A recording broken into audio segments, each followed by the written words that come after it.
NALSAR university law students పైన bar council of India ఒక నిర్ణయం తీసుకున్న విషయం మనకు తెలిసిందే. వాళ్ళ లాయర్ గా తీసుకోవద్దని చెప్పేసి. అయితే ఈ నిర్ణయం తీసుకున్న కొన్ని గంటల్లోనే తమ నిర్ణయాన్ని వెనక్కి తీసుకుంటున్నామని చెప్పేసి ఒక ప్రకటన ఇచ్చేసింది. అసలు ఇంతలోనే ఏం జరిగింది? ఇది సిజేపీ మహిమేనా? సిజేపీకి మోదీ గారు భయపడ్డారా? ఇటువంటి చర్చ అయితే జరుగుతుంది. అసలు ఏం జరిగింది దీంట్లో అనేది కంప్లీట్ గా తెలుసుకునే ప్రయత్నం చేద్దాం. ప్రజెంట్ మనతో పాటు జగదేవ్ గారు సీనియర్ జర్నలిస్ట్, వారిని అడిగి తెలుసుకుందాం. నమస్కారం సార్. నమస్తే. సార్, సూర్యకాంత్ గారిని CJ NALSAR university law students chief guest గా వస్తాను అంటే వద్దన్నారు. ఇది మనకు న్యూస్. సో దీని పట్ల బీసీఐ రియాక్ట్ అయ్యి అసలు వీళ్ళని రాయల్గా పరిగణించొద్దని చెప్పేసి చెప్పేసింది. సో ఇప్పుడు ఆ నిర్ణయాన్ని వెనక్కి తీసుకుంది. కారణం ఏంటి? సిజేపీనా, మోదీ గారి దీని పట్ల ఏమన్నా భయపడి ఈ విధంగా వెనక్కి తీసుకునే ప్రయత్నం చేస్తారా? ఇటువంటి చర్చ జరుగుతుంది. ఏం జరిగింది సార్? ఏం చెప్తారు? యాక్చువల్గా చీఫ్ జస్టిస్ ఆఫ్ ఇండియా అంటే అత్యున్నత న్యాయస్థానం యొక్క అధిపతి, న్యాయమూర్తి. సో ఈవెన్ రాష్ట్రపతి లాంటి వాళ్ళకు కూడా ఆయనతోనే ప్రమాణ స్వీకారం చేయిస్తాం. అంత రాజ్యాంగం ఆయనకి ఇచ్చిన గౌరవం. సో అటువంటి వ్యక్తి భారతదేశం నలుమూలలో ఎక్కడికైనా వెళ్ళొచ్చు, రావచ్చు. ఆయన రావడమే మనకి గౌరవం. కానీ వీళ్ళు ఆయన ఏం పాపం చేశాడని వద్దన్నారు. ఫస్ట్ థింగ్, ఎందుకు వద్దంటున్నారు? అయితే ఇక్కడ కొద్ది మంది జనరల్గా ఎలా చెప్తారంటే, ఎవరో ఒక 10 మంది సంతకాలు సేకరించి వైస్ ఛాన్సలర్ కి, నల్సార్ యూనివర్సిటీ, మన హైదరాబాద్ అవుట్కట్స్ లో ఉన్న నల్సార్ యూనివర్సిటీకి సబ్మిట్ చేస్తే, అదే నల్సార్ యూనివర్సిటీ తెలుసు కదా, లాకు సంబంధించిన విశ్వవిద్యాలయం. అయితే సబ్మిట్ చేస్తే దాని నిరసనలు మొత్తం విద్యార్థులు అందరూ చేసింది కాదు. బట్ ఆ కొద్ది మంది విద్యార్థులు వాళ్ళకి ఎవరున్నారనేది స్పష్టంగా అర్థమవుతుంది. ఎందుకంటే చీఫ్ జస్టిస్ ఆఫ్ ఇండియా ఏదైతే అభిప్రాయపడ్డారో, there is no single cockroach in kitchen. ఎప్పుడు ఆ కాక్రోచ్ కనబడింది కిచెన్ లో, దాన్ని కొట్టి చంపిస్తామంటే సరిపోతే తీసుకుపోతే ఇన్ని ఉన్నాయి. అటువంటి కాక్రోచ్లు ఉంటాయి అంటే సొసైటీకి పేడ పట్టించే ఉద్దేశంలో మాట్లాడిన స్టేట్మెంటే దాని నుంచి పుట్టుకొచ్చింది ఈ కాక్రోచ్ పార్టీ కూడా. సిజేపీ వర్సెస్ సిజేఐ అయింది కదా.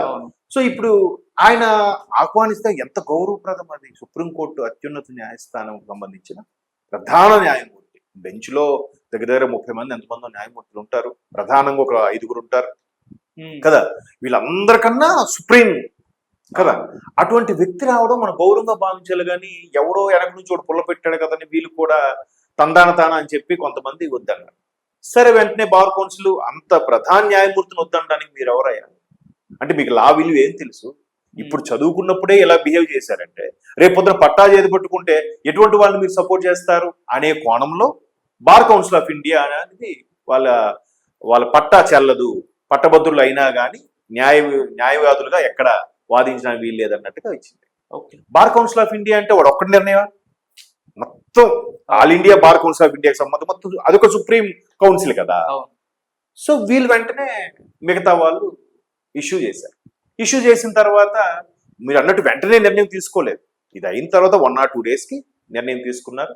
సరే, అయితే ఇక్కడ మోదీ గారు స్టెప్ బ్యాక్ అవ్వడం కాదు, ఎవరో ఒక 10 మందిని బలిపశువులా చూపించి వెనక నుంచి ఎవరైతే కథ నడిపిస్తున్నారో దీనివల్ల బిహైండ్ ది సీన్ ఉన్న వాళ్ళు తెలియట్లేదు. ఇప్పుడు మీరున్నారు సార్, మీరు ఫేస్ ఆఫ్ ది ఛానల్ కదా. మీరు రేపొద్దున్న ఏదైనా క్వశ్చన్ అడిగారు, దాని మీద డిస్కషన్ పెట్టారంటే మీ అభిప్రాయం కాదు కదా. మీ యాజమాన్యము మీ ఛానల్లో మిమ్మల్ని ఫ్రంట్ గా పెట్టి మీతో అడిగిస్తుంది. కానీ దానికి మీరో బాధ్యత కాదు కదా. ఈ ఛానల్ సంబంధించి చీఫ్ ఎడిటరు వాళ్ళు కూడా బాధ్యత వహించాలి కదా. కానీ ఇక్కడేమవుతుంది, ఆ బార్ కౌన్సిల్ కి ఎవరైతే క్యాన్సిల్ చేశారో ఆ విద్యార్థులు బలిపశువులు అయిపోతున్నారు. సో మోదీ గారు ఏంటి, అతని మీద బండబూతులు తిట్టినా, అతని తల్లి గారిని అవమానించినా, ఆ మహిళను లేదా ఆ విద్యార్థులుగా పరిగణించి, వాళ్ళ విద్యార్థులు ఎవరు కాదు, వాళ్ళు అక్కడికి వచ్చిన వాళ్ళందరూ మనం చూసాం మొన్న జంతర్ మంతర్ జరిగిన దాంట్లో.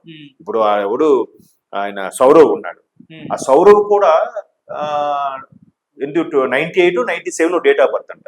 అంటే ఇప్పుడు బిఫోర్ 2000 కదా. అంటే జంజీ ఎలా అవుతాడు ఆయన?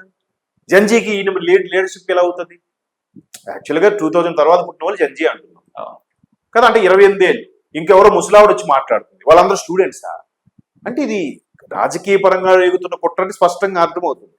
మోదీ గారిని కూడా, ప్రధానమంత్రిని కూడా విమర్శించేసి, ప్రధానమంత్రి అంటే దేశానికి కదా, ఏదో చిన్న గల్లీలో ఉండే కార్పొరేటర్ని, వార్డు మెంబర్ని తిడితేనే నువ్వు నన్ను అంటావా, నా సత్తా చూపిస్తా అని చెప్పి నానా ఓవర్ యాక్షన్ చేస్తాడే ప్రధానమంత్రి.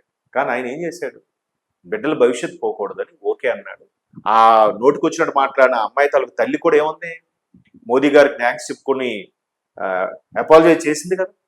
మరి ఇక్కడ కూడా సరే, వీరు వెనకుండే వాళ్ళు వేరే ఉన్నారు అది అందరికీ తెలిసింది ఎవరున్నారు ఏంటని స్పష్టంగా అర్థమవుతుంది. అనవసరం విద్యార్థుల భవిష్యత్తు ఎందుకు పాడు చేయడు? అందుకు సరేలే అని చెప్పి బార్ కౌన్సిల్ ఆఫ్ ఇండియాకు కూడా మేబీ గవర్నమెంట్ సూచించవచ్చు. కానీ ఇక్కడ అందరూ ఏమనుకుంటున్నారంటే మోదీ వెనక్కి తగ్గారు, ఇది కదా సత్తా. ఆవిడెవరు, సోనాక్షి సిన్హా, శత్రుఘ్న సిన్హా కూతురు, ఓ డాన్స్లు వేసేసి ఇది నిజంగా స్టూడెంట్స్ విజయం, జంతర్ మంతర్ ధర సిజేపి ఘన విజయం ఏదో మాట్లాడింది. ఆవిడ మాట్లాడింది ఓకే, అక్కడ ఎప్పుడు జరిగింది, వీళ్ళు ఎప్పుడు ధర్నా చేశారు, దేనికోసం చేస్తున్నాడు. ఇప్పుడు ఆంధ్రప్రదేశ్లో వైకాపా వాళ్ళు కూడా డిఎస్సి అవకతవకలు అన్ని అయిపోయాయి. మెగా డిఎస్సి రిలీజ్ అయిపోయింది, టెస్టులు రాశారు, పోస్టింగ్లు ఇచ్చేశారు, జాయినింగ్ కూడా అయిపోయింది.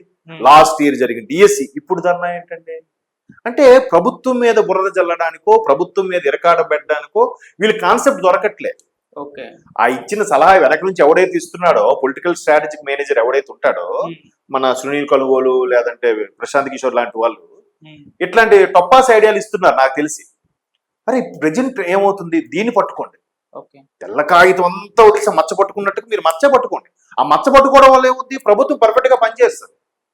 అది వదిలేసి ఎప్పుడో సంవత్సరం కిందట అయిన డిఎస్సి నీట్ ఎగ్జామ్ ఇదైపోయి మళ్ళీ రీకండక్ట్ చేసేసి దాని రిజల్ట్ వచ్చిన తర్వాత ధర్నా చేయడం ఏంటండి? పైగా ఎవడైతే దానికి పాల్పడ్డాడో వాడిని నడి రోడ్డు మీద పెట్టి ఉరి తీయండి, లేదంటే వాడి జైలు శిక్ష వేయండి అని కదా చెప్పాలి. ప్రధానమంత్రి రాజీనామా చేయాలి, విద్యాశాఖ మంత్రి రాజీనామా చేయాలి, ఇది ఎక్కడ లాజిక్? మరి ఇప్పుడు గత ప్రభుత్వ హయాంలో అసలు ఈ లీకేజీలే జరగలేదా? చాలా జరిగాయి కదా. మరి అప్పుడు ఆ ప్రభుత్వ బాధ్యత వహించి రాజీనామా చేశాయా? లేదే. అంటే వీళ్ళకి పాయింట్ దొరకట్లేదు, ప్రభుత్వాన్ని ఇరకాటంలో పెట్టే పాయింట్ దొరక్క ఈ అడ్డదారులు వెతుక్కుంటున్నారు, యూటర్లు తీసుకుంటున్నారు. ఇప్పుడు మొన్న సిజేపీ వాళ్ళు కూడా, కాక్రోజ్ జనతా పార్టీ వాళ్ళు ఏం చెప్పారు, నిజంగా ఆ టైంలో పోలీసుల మీద రాళ్ళు విసిరే వాళ్ళు, ప్రధానమంత్రిని నానా బూతులు తిట్టేవాళ్ళు మా సిజేపీ వాళ్ళు అయితే కాదు, అలా చేయరు అంటే స్కిప్ అయిపోయారుగా. ఇప్పుడు విద్యార్థుల భవిష్యత్తు కదా దెబ్బతింటుంది. సో ఇప్పుడు కూడా నల్సార్లో ఎవరైతే వద్దని సిజేఐని వద్దని అన్నారో వాళ్ళ భవిష్యత్తుకి ఎరకాటం. రేపు పొద్దున అందులో ఉన్నా కదా నువ్వు, సరే మళ్ళీ చూద్దాంలే అంటాడు, ఏదైనా సీనియర్ల దగ్గరికి వెళ్ళి ప్రాక్టీస్కి వెళ్తే. ఎవరు అవుట్ పెట్టుకుని ఎవరు బలిపసులు చేస్తున్నారు. అది చదువుకున్న వాళ్ళు వాళ్ళకి కొంచెం ఆ ఇంకిత జ్ఞానం అనేది ఉండాలి, లేకపోతే ఇలాగ మధ్యలో ఇదవుతారు.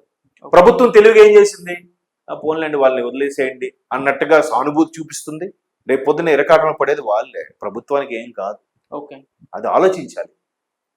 అది ఆలోచించక ఉడుకు రక్తంతో మయం పోటుగాలో అని అంటే తర్వాత ఎవ్వడు రాడు. ఇప్పుడు మొన్న ఆ శ్రావణ ఎవడెవడు అరెస్ట్ అయ్యాడుగా, రావణ్ మొదటి 2 రోజులు మీడియా అట్టూట్ అన్నది. ఇప్పుడు ఏమైంది, మీడియా అంత లోపల కూర్చుందా? వాడు ఒక్కడే కదా లోపల ఉన్నది. ఇలాంటి ఎగ్జాంపుల్స్ ఆలోచించాలి అంటాను నేను. ఆలోచించకపోతే వాళ్ళ విద్యార్థులకు 2 నమస్కారాలు, మరి ఏం చేయాలి. సార్ ఇప్పుడు సూర్యకాంత్ గారు ఒకవేళ గెస్ట్ గా వచ్చే అవకాశాలు ఉన్నాయా ఈ నల్సార్ యూనివర్సిటీకి? ఏం మరి ఆయన ఆత్మాభిమానం దెబ్బతింటే ఎందుకు ఎంత ఇది చేసినప్పుడు నేను ఎందుకు రావాలనుకుంటే అయిపోవచ్చు. లేదు షెడ్యూల్ ప్రకారం అంతా ఉంది, సర్లే పిల్లలు వాళ్ళ మనస్తత్వం అలాగే ఉంటుందని పెద్ద మనసుతో వచ్చినా రావచ్చు. Right sir, thank you so much.